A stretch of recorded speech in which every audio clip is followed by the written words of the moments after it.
J'ai 49 ans, j'ai toujours travaillé dans l'univers du sport. En fait, finalement, j'ai fait de ma passion mon métier, ce qui est une chose assez extraordinaire, c'est vraiment une chance. Puis, depuis maintenant plus d'un an et demi, je dirige la FIFAS, qui est la Fédération des industriels et fabricants d'articles de sport. C'est un syndicat professionnel qui rassemble pratiquement toutes les marques de sport en France.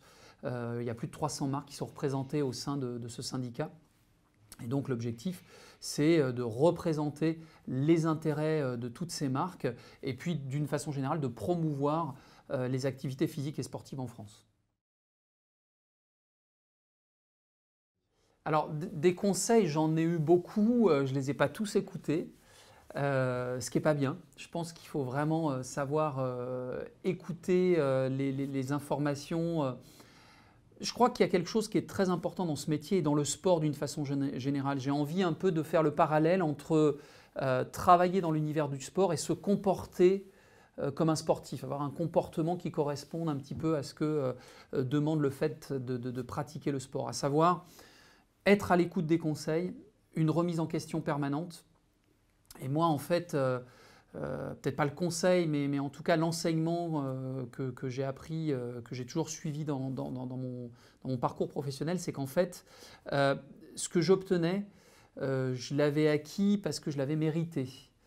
C'est au terme de mon travail, de ce que j'avais produit, que je méritais les évolutions que j'ai eues dans ma carrière. Et ce n'est pas à l'inverse, ce n'est pas parce que je revendiquais quelque chose que j'allais progresser. C'est bien parce que j'avais progressé, parce que j'avais produit, parce que je m'étais donné sans réserve que j'avais pu progresser. Alors je pense qu'il faut être à la fois passionné et à la fois curieux. Passionné parce que quand on travaille la matière première qui est le sport, si on n'est pas passionné, je ne sais pas comment c'est possible. Je vous avoue, si je prends mon exemple personnel, j'arriverai pas à vivre, à bosser dans cet univers sans qu'il y ait un peu de passion, sans qu'il y ait un peu d'émotion, sans vibrer justement autour des événements sportifs et voilà, ce qu'on vit au quotidien. Donc, et ensuite la curiosité. Et je pense que pour avoir une vraie expertise dans cet univers, il faut avoir la chance d'avoir goûté à différents angles, à différents aspects de ce métier dans l'univers du sport. Hein, j'allais dire sport business, mais pas que. On va dire l'industrie ou l'économie du sport d'une façon générale. C'est bien d'avoir travaillé dans l'événementiel. Je crois que c'est une excellente école, très belle formation. C'est dur, il faut être courageux. Il faut avoir envie, là encore, il faut être passionné. Il faut savoir se lever à 6 h du matin pour mettre des barrières. C'est un peu une image caricaturale, mais ça traduit bien l'abnégation et le courage qu'il faut avoir pour travailler dans l'événementiel sportif.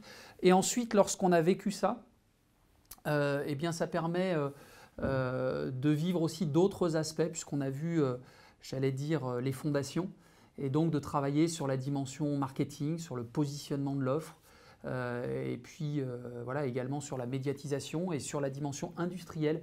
Souvent, on a tendance à oublier, dans cet environnement économie du sport, on a tendance à oublier l'industriel, c'est-à-dire la partie équipementier, la partie distribution. Et souvent, c'est là où il y a le plus de jobs. Hein, c'est 60 000 emplois équivalent temps plein dans cette partie industrielle, quand il y en a à peine 10 000 sur le sport business. Donc les gens qui sont à la recherche de jobs doivent aussi avoir cette ouverture d'esprit et pas uniquement focuser sur la dimension sport business.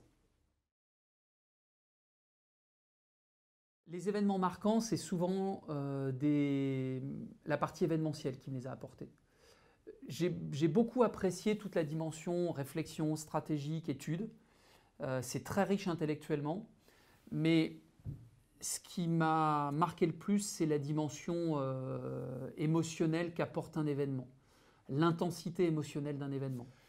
L'élément dont je suis le plus fier, et ça aussi, si je devais apporter un conseil, ça me paraît important, c'est de garder une forme d'honnêteté, pas une forme d'être honnête, à la fois avec soi-même et aussi avec les autres. On n'est pas toujours d'accord. Parfois, il y a des moments de friction parce qu'effectivement, dans nos boulots respectifs, on est dans des postures, on doit assumer des positions qu'il faut qu'on n'est pas toujours d'accord.